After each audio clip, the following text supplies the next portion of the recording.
He wore a badge, but that day he forgot what justice sounds like. The morning sun was already hot over the small Texas courthouse, washing the brick steps in a pale gold light as people moved slowly through the front doors, each one carrying the weight of their own reason for being there.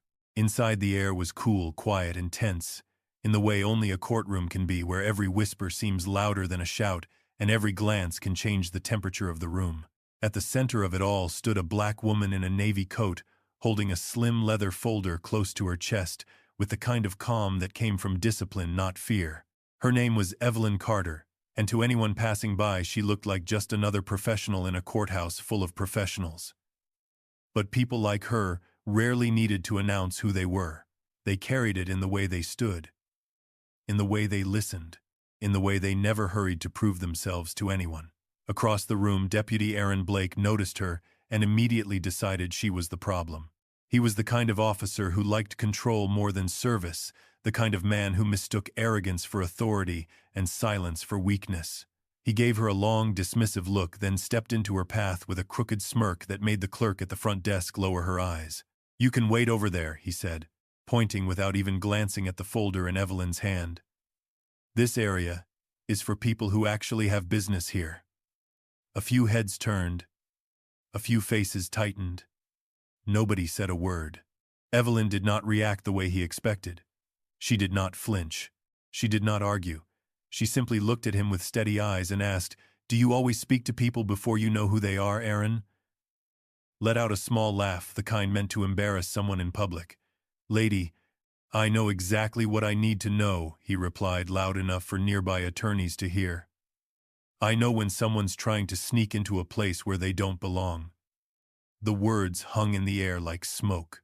A young court staffer near the side wall looked down at her shoes. An older man in a suit shifted uncomfortably. The room had gone still in that uneasy way that happens when everyone sees something wrong but no one wants to be the first to challenge it. Evelyn opened her folder just enough to check a page, then closed it again with the same measured care. She was not angry. She was not rattled. If anything, her calm made Aaron more certain he had control of the moment. And that was the mistake. Because Evelyn Carter had spent 22 years learning how to stay composed when people underestimated her, and she had not driven 180 miles this morning to be talked down to by a deputy who had not yet learned the difference between a uniform and true authority. The clerk behind the desk glanced up at her again, then at Aaron, as if silently hoping he would stop before the room became even more uncomfortable. But Aaron only straightened his vest and leaned in a little closer, lowering his voice into something colder. "If you're lost, I can have somebody escort you out." Evelyn looked past him toward the judge's chambers, where a clock ticked softly above the door, then back at the deputy standing in front of her like he owned the building. Her expression never changed, but something in the room seemed to pause, as if the walls themselves knew a turn was coming. She placed her folder against her side, lifted her chin slightly, and said in a voice, "So even it almost felt quiet, that may be the worst assumption you make all day." Aaron frowned, still not understanding. He had no idea that the woman standing in front of him had already been invited here by the highest authority in the room, or that the name printed on the papers inside that folder could end his career before lunch. He only saw what his prejudice allowed him to see. And in that courthouse, on that bright Texas morning, that blindness was about to cost him everything. Deputy Aaron Miller kept standing in the middle of the hallway long after the woman had stopped looking at him, as if his pride needed a few extra seconds to catch up with the embarrassment he had just felt. Around him, the courthouse kept moving with its usual quiet rhythm. Shoes crossed, polished tile. Paper shuffled behind closed doors. A faint echo of voices drifted from the clerk's office, then faded again into that same heavy silence that always seemed to live inside government buildings. But Aaron was no longer paying attention to any of it. He glanced once at the folder in Evelyn Carter's hand, then at the courtroom doors, then back at the space where she had been standing. Something about her calm had unsettled him more than an argument ever could. She had not pleaded. She had not flinched. She had not even raised her voice. And that made him angrier than if she had screamed. 2 minutes later, he was still telling himself that he had done nothing wrong. Just routine. Just caution. Just his job. That was the story he liked to tell himself when his hands tightened around a manila file and his jaw set in that hard, stubborn line. But the courthouse had a way of exposing the stories people told themselves. Inside the main courtroom, Evelyn had taken a seat near the front bench, placing her folder neatly on her lap as though she had every right to be there because she did. The morning light fell through the high windows and washed across the wood panels in soft bands, catching on the brass rail the judge's bench and the seal of the state fixed high above the room. Judge Harold Benson had not arrived yet, but the attorneys were already settling in, speaking in low voices, with the tired seriousness of people who knew a decision was coming.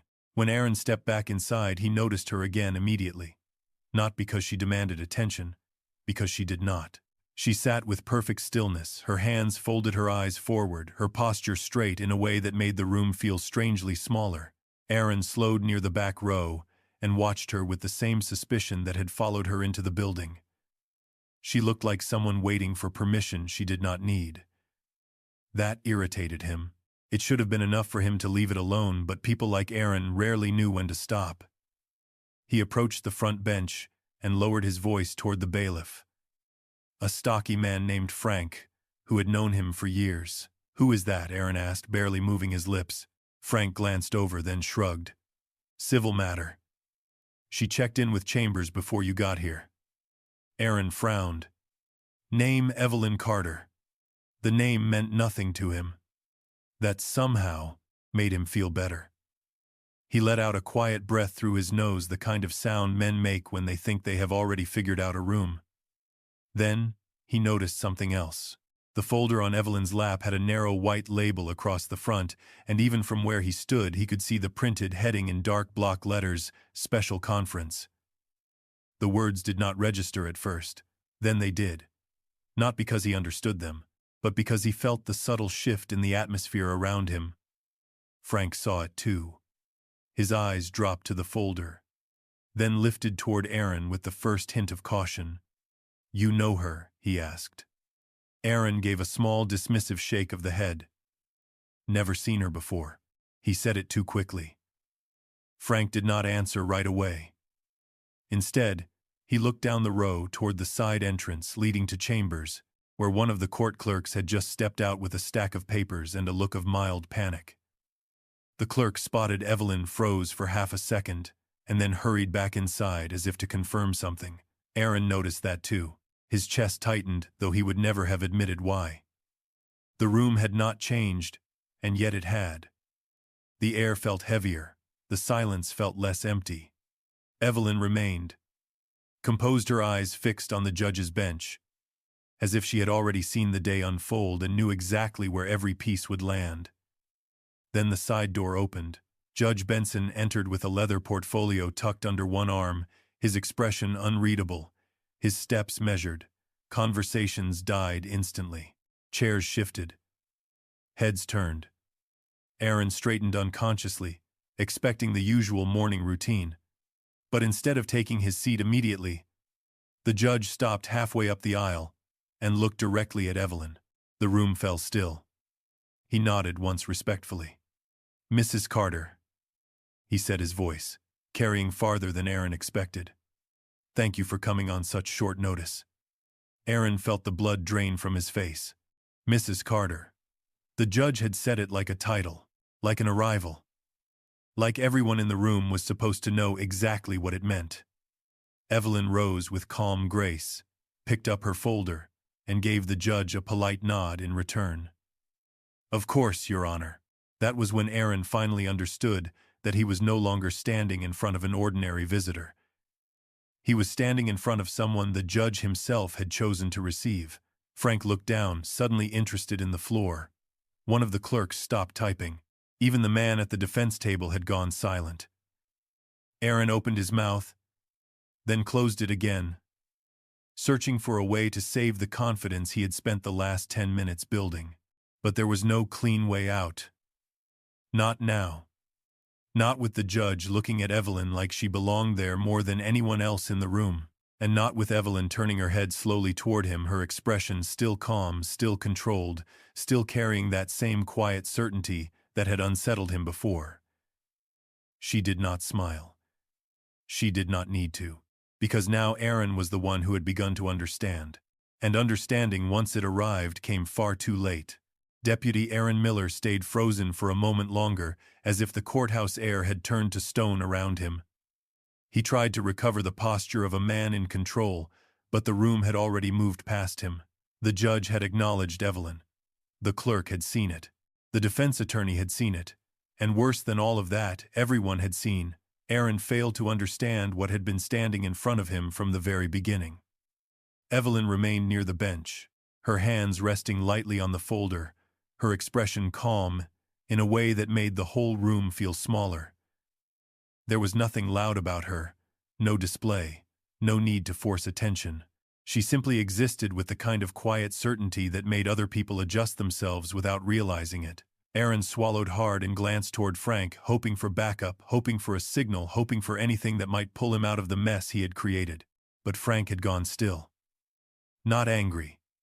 Not amused. Just still, with the cautious look of a man who had suddenly remembered that some mistakes do not disappear just because you want them to. The judge turned a page in the file, then lifted his eyes again. "We were expecting Miss Carter at this time," he said evenly, his voice carrying through the chamber with a measured authority that made every word feel heavier. "Deputy, was there a reason you found it necessary to interfere?" The question landed quietly, but it landed hard. Aaron felt heat rise up his neck. His mouth opened, then shut. He could hear the faint hum of the air conditioner. He could hear a pen being set down somewhere behind him. He could even hear his own breathing, uneven, now betraying him in front of everyone. "I was just confirming her presence," he said at last, though the sentence sounded thin even to him. The judge did not react. Evelyn did, but only slightly. A small tilt of the head. A look that carried no anger at all, which somehow made Aaron feel even worse. Because anger he could have fought. Contempt he could have argued with. But this calm silence felt like a mirror he had no way to break.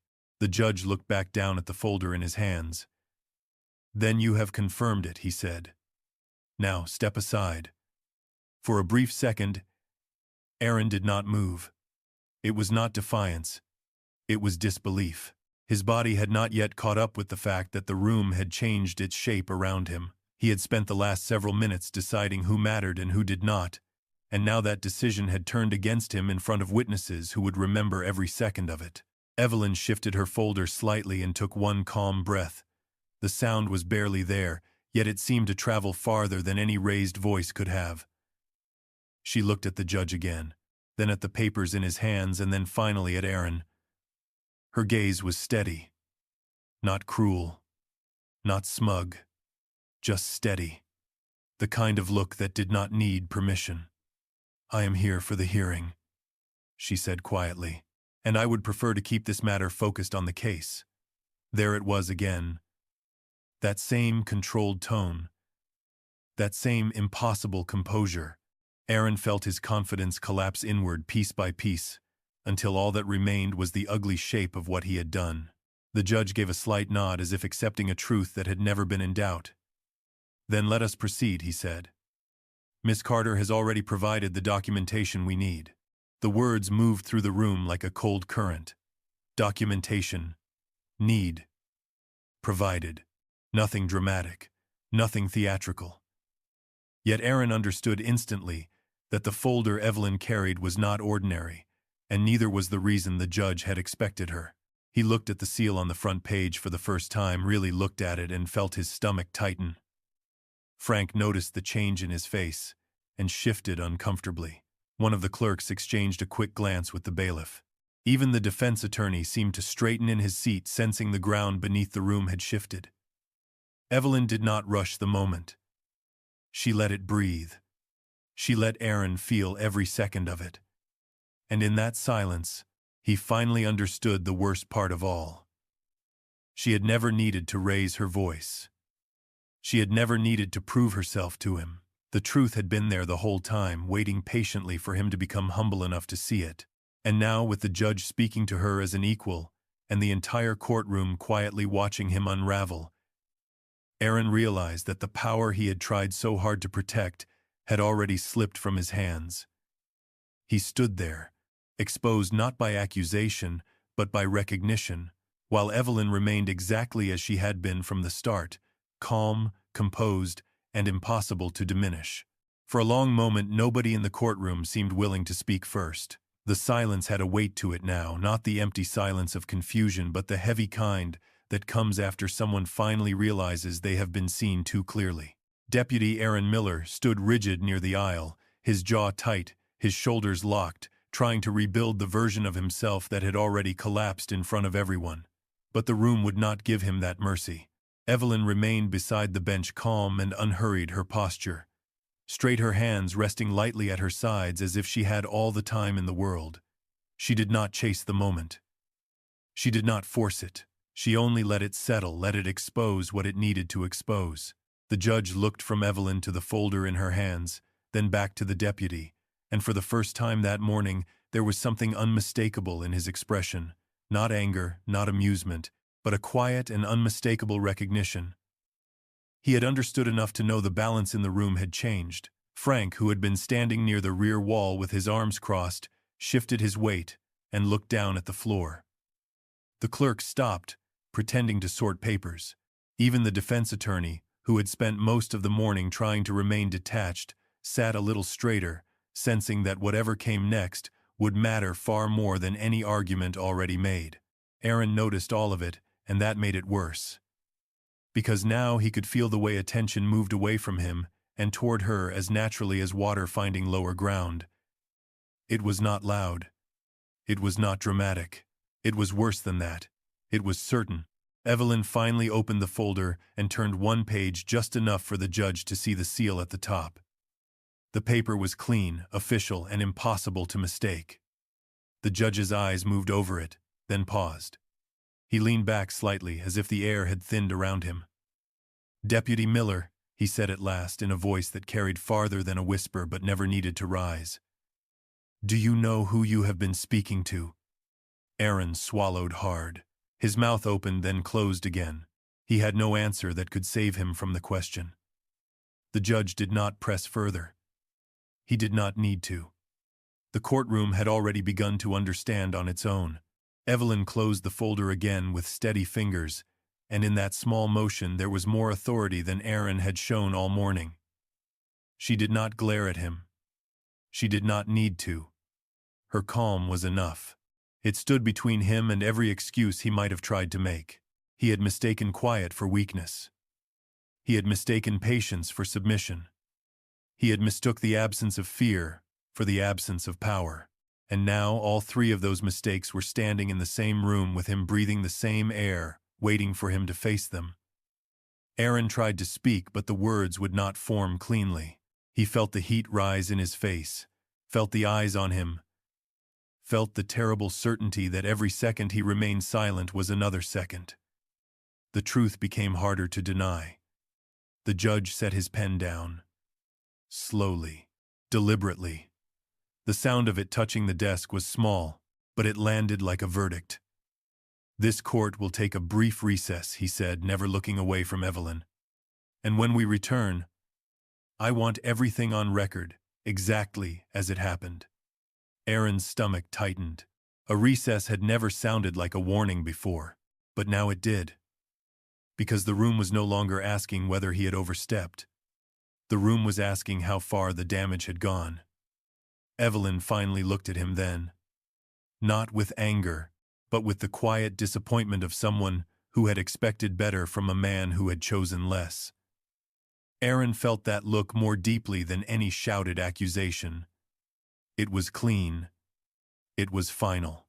And it told him that whatever he had believed about his own authority, it had ended the moment he failed to recognize the truth standing in front of him. The brief recess did not feel brief to anyone in the courtroom. The air had changed. It was heavier now, filled with the soft shifting of chairs, the low murmur of voices that did not quite know what to make of what they had just seen, and the kind of silence that only appears after a man realizes he can no longer control the room. Deputy Aaron Miller remained near the aisle, his hands at his sides, his face stiff with the effort of holding together what was already coming apart inside him. Evelyn stood a few feet away, still and unshaken, her posture straight, her expression unreadable. She did not pace. She did not fidget. She simply waited as though time itself belonged to her and not to the deputy who had tried to force his way through it.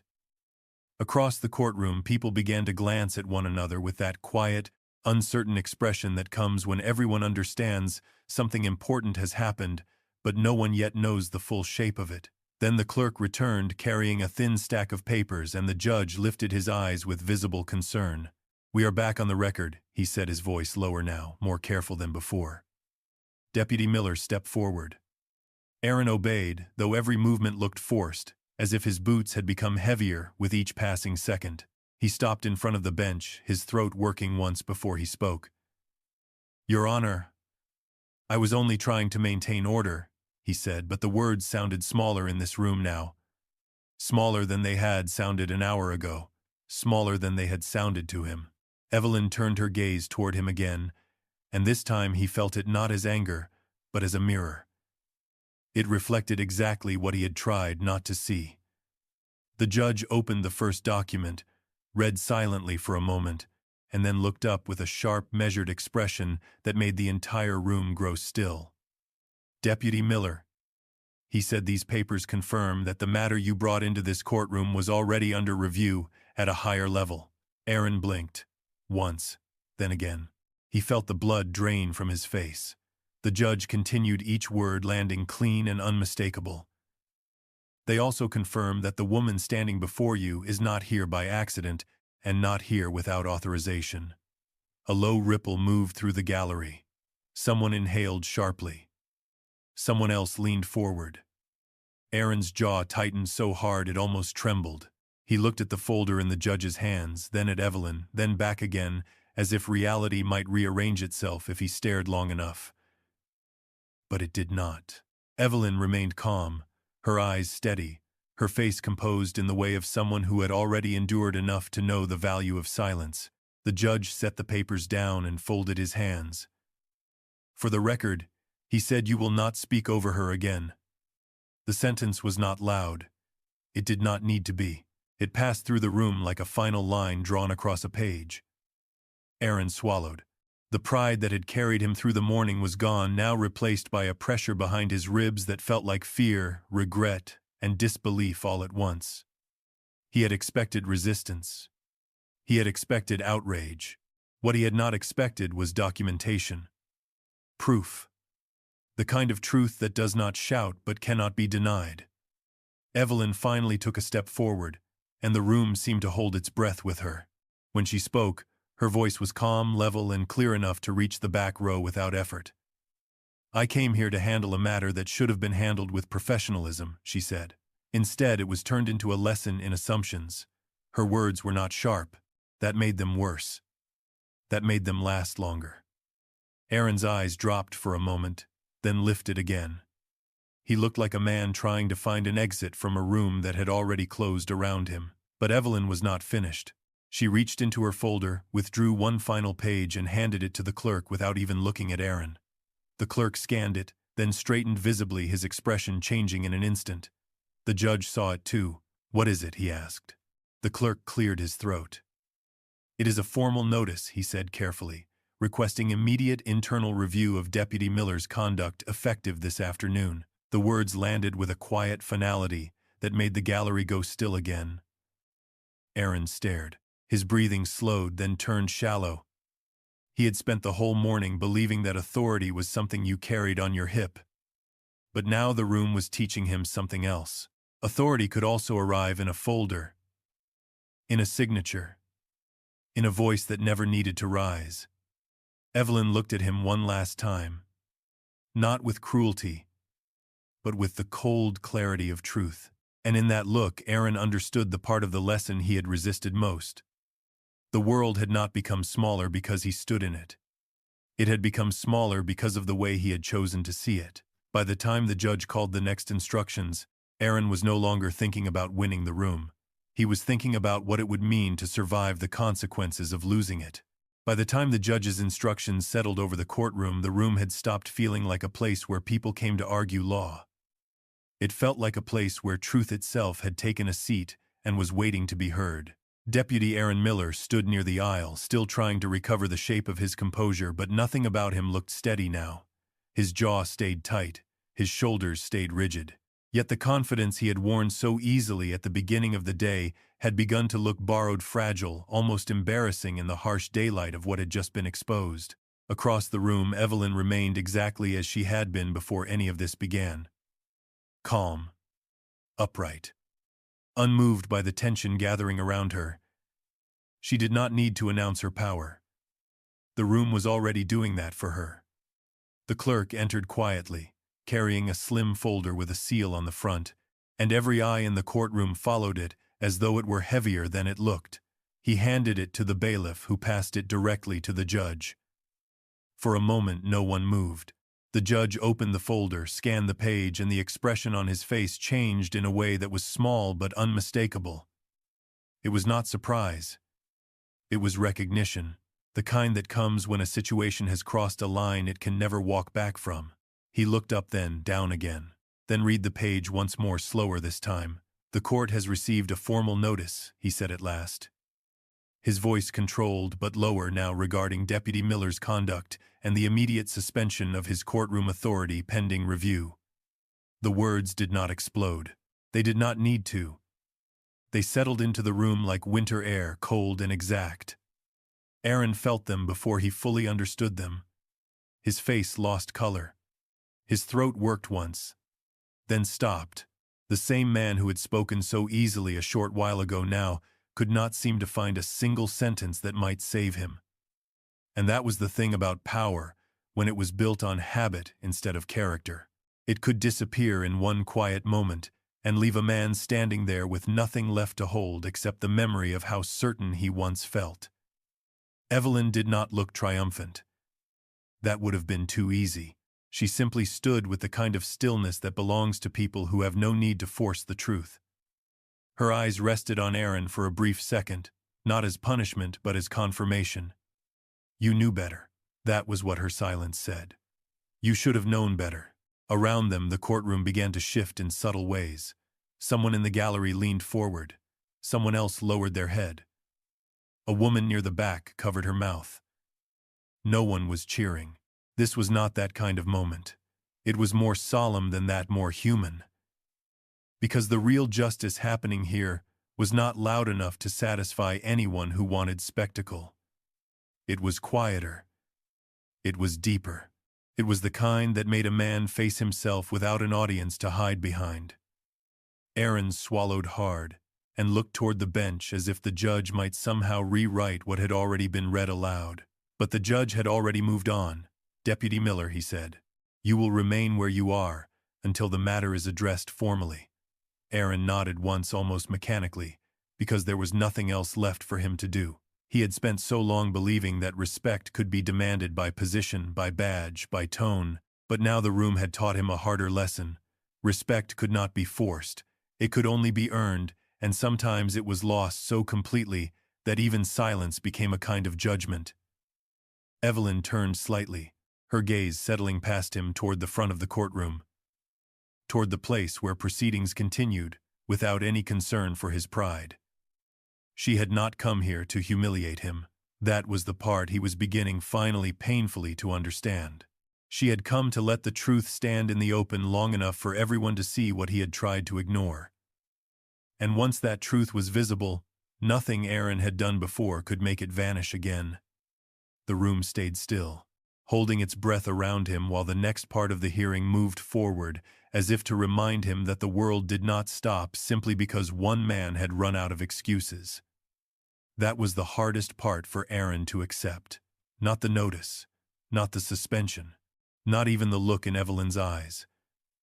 It was the fact that life had already continued. The courthouse had not collapsed. The law had not broken.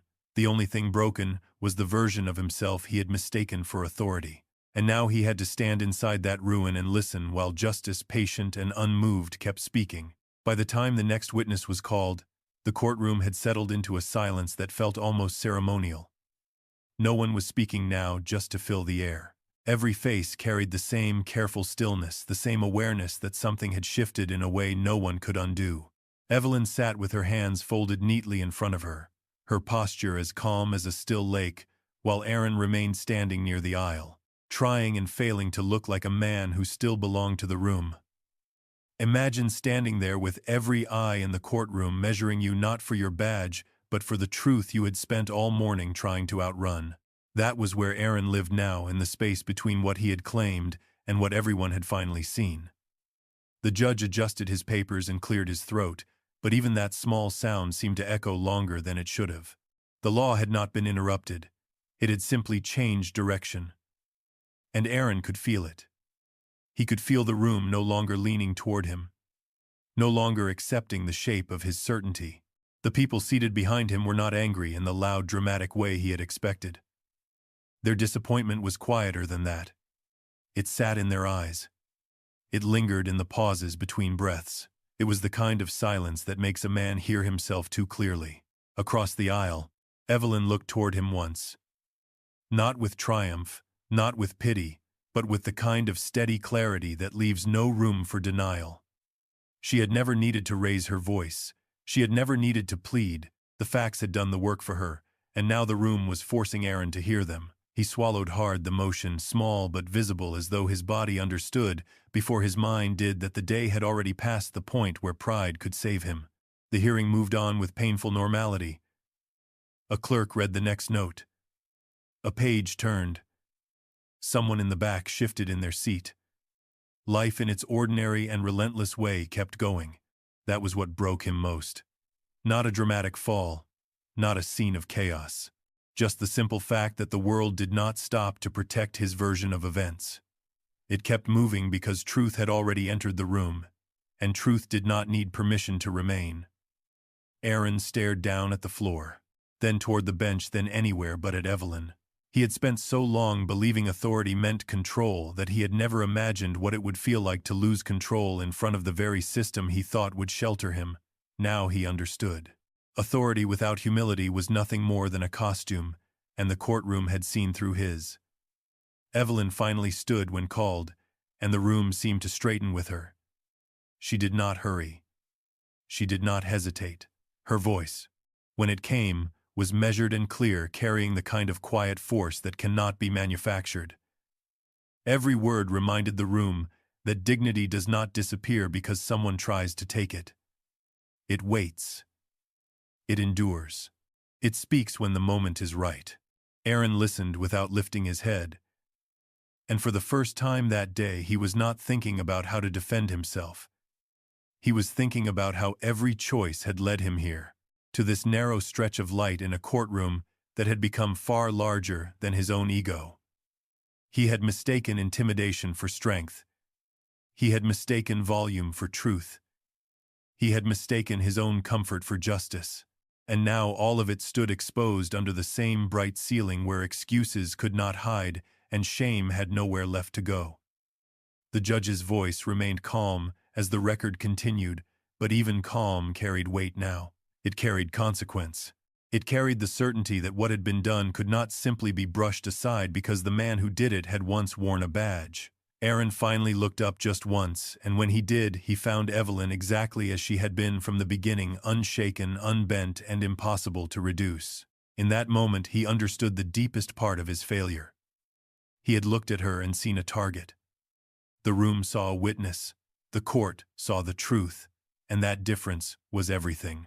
By the time the judge moved the hearing forward again, Aaron was no longer standing in the center of his own story. He was standing inside the consequence of it, where every second felt longer than the last, and every breath reminded him that justice had not come to entertain him.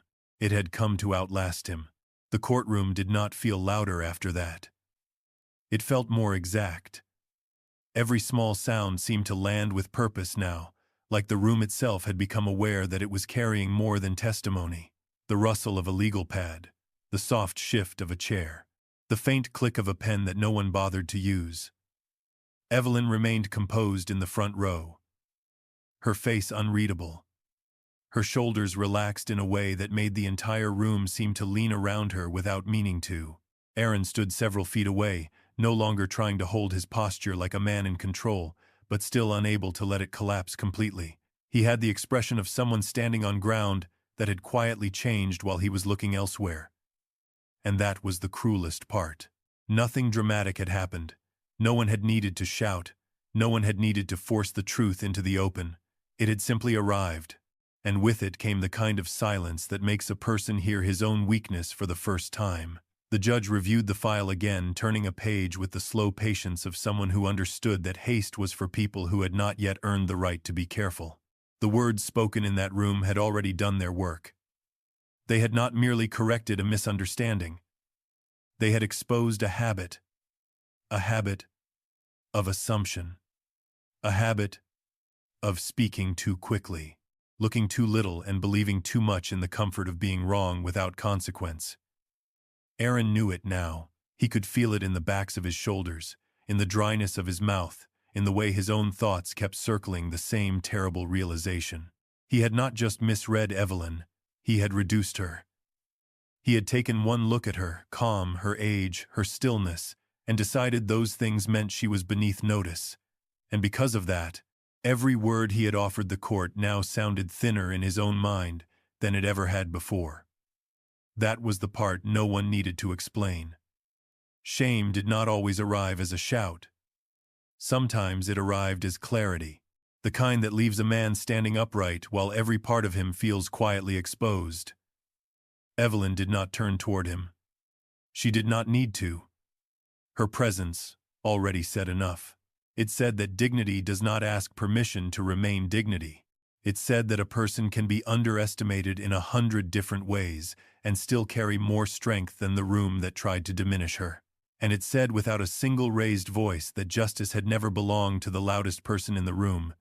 It belonged to the truest. The clerk called the next matter, but the words seemed to move through a space that had already been changed by what came before. No one was eager now. No one was careless. Even the attorneys seemed to adjust themselves as if the air had taught them something they could not unlearn. Aaron swallowed once and looked toward the judge, then away again, because he no longer trusted the steadiness of his own face. He had come into this courthouse believing the badge he once wore had prepared him to define the room. But the room had answered back. Quietly. Completely. And now every second forced him to live inside that answer. The truth was no longer standing at a distance. It was not hidden in a file or waiting behind a witness stand. It was already here, filling the silence, sitting in plain sight, and waiting for everyone to decide whether they would finally see it. Aaron had run out of excuses. What remained was the part he could not outrun. The part where consequences stop being abstract and begin to feel personal. The part where a man realizes that being heard is not the same as being right, and that being right when it finally arrives can sound a lot like mercy for everyone except the one who needed it most. The room held its breath as the next stage of the hearing began, and in that quiet, everything that had seemed temporary in the last hour started to feel permanent. Aaron remained in his seat, but the posture he had used to fill space was gone now.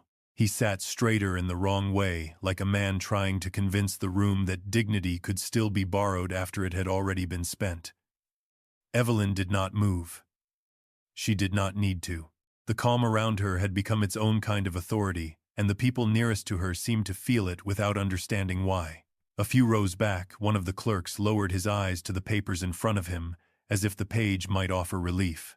The judge adjusted his glasses, then glanced toward the bench, with the measured patience of someone who knew exactly how much longer the truth still had to travel before it reached the center of the room.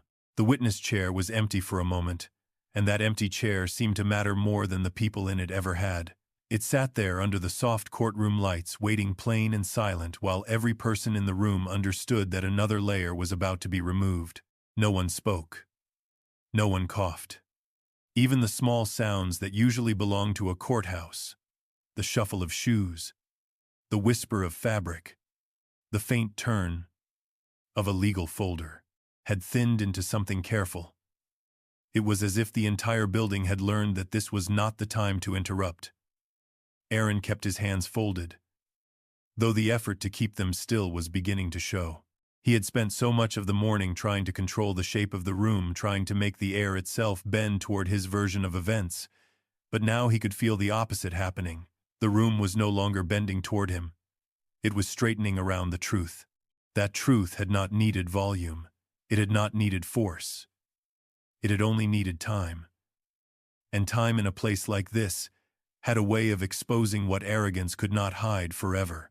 When the witness finally walked forward, the movement was unhurried and exact, like someone stepping into a space that had already been prepared for them long before anyone else understood why.